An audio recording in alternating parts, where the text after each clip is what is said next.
Gentleman, laws of nature में आपका स्वागत है। लॉज ऑफ नेचर में आज हम अंडरस्टैंडिंग सेल्फ के दूसरे लेक्चर का आगाज़ कर रहे हैं, शुरुआत कर रहे हैं।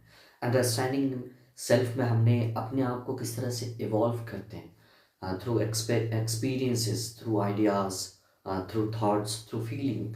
हम जिस तरह से अपने लिए महसूस करते हैं, जिस तरह से हम थॉट रखते हैं, जिस तरह से आप अपने आइडेंटिटी को, आइडियोलॉजी को समझते हैं, जिस तरह के एक्सपीरियंसेस से अपने आप को गुजारते हैं, उस तरह की पर्सनालिटी आपकी सेल्फ बनने लगती है, शुरू होने लगती है। उसमें हमने सेल्फ कॉन्सेप्ट के बारे में बात की थी, उसमें हमने सेल्फ एस्टीम के बारे में बात की थी, उसमें हमने थोड़ा सा सेल्फ आइडेंटिटी के बारे में बात की थी। आज हम मेनली आइडेंटिटी के बारे में बात करेंगे। आइडेंटिटी होती क्या है, आइडेंटिटी के टाइप्स क्या होते हैं, एक इन्फेंट में, एक बच्चे से लेकर के हमारी आइडेंटिटी किस तरह से इवॉल्व होने लगती है। तो चलिए आज के लेक्चर का, आज के दिन का आगाज़ करते हैं, शुरुआत करते हैं। आइए, आइडेंटिटी से। Identity as an evolving process which can change over the time. मैंने ये कहा कि आइडेंटिटी जो है वक्त के साथ, टाइम लैप्स के साथ चेंज होती रहती है, बदलती रहती है।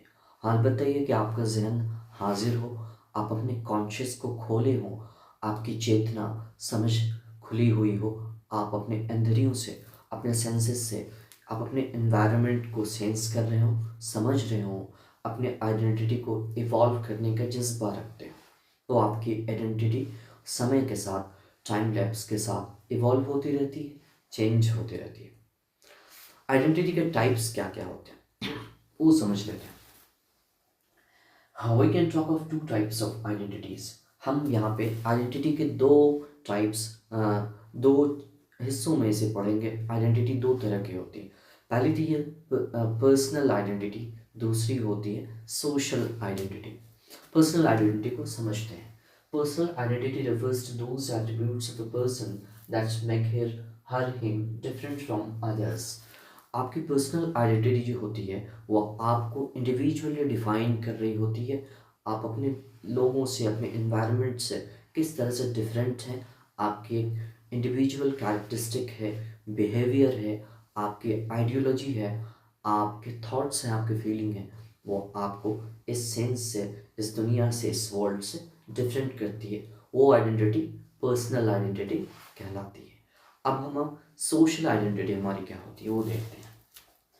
Social identity refers to those aspects of the person that link her, him to a group, professional, social or culture। आपकी सोशल आइडेंटिटी जो है आपको किससे जोड़ती है, एक ग्रुप के साथ, जो कि एक प्रोफेशनल ग्रुप हो सकता है। आप प्रोफेशनली कहीं काम कर रहे हो, किसी कंपनीज में हो सकते हैं, कहीं मेडिकल फील्ड में हो सकते हैं, कहीं टीचिंग फील्ड में हो सकते हैं, कहीं एज ए लेबर हो सकते हैं, कहीं जॉब कर रहे होते हैं। आपकी एक डिफरेंट आइडेंटिटी वहाँ पे सोशली बन जाती है। आप जिस तरह के एनवायरनमेंट में, जिस ग्रुप में रह रहे होते हैं, वहाँ आपकी एक डिफरेंट आइडेंटिटी बन जाती है। आप अपने अलग अलग डिफरेंट कल्चर से बिलोंग करते होंगे, अलग अलग मज़हब से बिलोंग करते होंगे।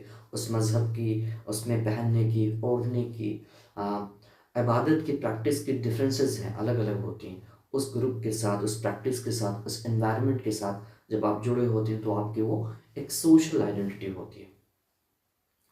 ठीक है, एक इन्फेंट में ये आइडेंटिटी कैसे इवॉल्व होती है, कैसे उसे सेंस होता है एक इंडिविजुअल के होने का, उसके एक प्रैक्टिकल एक्टिविटी के ज़रिए भी हम समझेंगे। ठीक है, at infant you can't recognise your self as an individual. ठीक है, आप जब एक छोटे इन्फेंट होते हैं, छोटे बच्चे होते हैं, तो आपके एक इंडिविजुअल होने का आपको सेंस नहीं होता, आपको समझ नहीं होती कि आप इस संसार से डिफरेंट हैं। एक छोटा बच्चा, एक इन्फेंट जो होता है ना, अपनी माँ से बहुत चिमटा होता है। वो अपनी आइडेंटिटी का हिस्सा उन्हें मानता है, अपने आप को इंडिविजुअल नहीं करता। हर एक चीज़ के लिए, हर एक बात के लिए, खाने पीने, हर एक चीज़ जो भी उसे चाहिए होता है, वो क्योंकि उसके पास एक्टिविटी के लिए अपने पैर हाथों में ताकत कुव्वत नहीं होती, तो वो खान पान से लेकर के अपनी सारी ज़रूरतों के लिए अपनी माँ पर सेंटर्ड होता है, मुनहसर करता है। ठीक है, after the 18 to 24 months of birth उसके अंदर ये थोड़ा थोड़ा सेंस आने लगता है कि वो एक इंडिविजुअल है।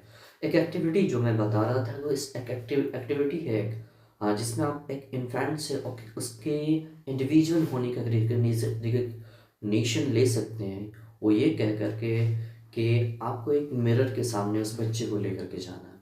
उस बच्चे के बॉडी पार्ट्स में मेनली आप अपने उस बच्चे के फेस पर कहीं पे कलर डॉट टाइप में कहीं पर लगा देना है और उस बच्चे को उस मिरर के सामने रखना है।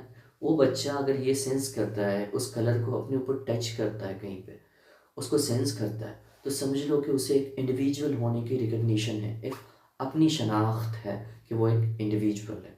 वो इस डॉट को टच करता है।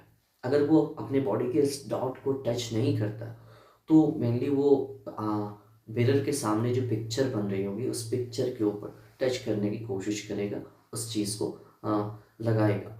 तो इससे ये क्लियर होगा आपको कि उस बच्चे को एक इंडिविजुअल होने की समझ नहीं है, सेंस नहीं है। ये एक्टिविटी आप अपने बच्चों के साथ कर सकते हैं, समझ सकते हैं कि उसे एक इंडिविजुअल होने की शनाख्त है या नहीं है। अगर आपके बच्चे थोड़ा बहुत बड़े हो रहे हैं, उसे इंडिविजुअल होने का दर्जा थोड़ा बहुत समझ आना बड़ा ज़रूरी है कि उसे भी इस दुनिया में, इस एनवायरनमेंट में सर्वाइव करना है, जीना है, अपनी पहचान, अपनी परख करनी है। अलबत्ता ये कि वो धीरे धीरे इवॉल्व होते हुए बहुत से थॉट्स को, बहुत से एक्सपीरियंसेस से बहुत सी चीज़ें सीखता है। मगर आप ये कोशिश करें, अलबत्ता कि अपने वालिदैन बच्चों के हमेशा करते हैं कि आप अपने बच्चों को अच्छी आइडेंटिटी देने की कोशिश करते हैं, सेल्फ कॉन्शियस करने की कोशिश करते हैं। आज के लिए इतना ही। Thank you very much. आगे के लेक्चर के लिए अगर आप इस चीज़ को कंटिन्यू रखना चाहते हैं, आप अपने रिस्पॉन्स से जवाब दें कि इस चीज़ को आप कितना समझ सकें, और आप इसको इवॉल्व करना चाहते हैं और सीखना चाहते हैं तो आप अपना रिस्पॉन्स ज़रूर दें। मैं आगे के लिए इस चीज़ को कंटिन्यू करूँगा। Thank you very much.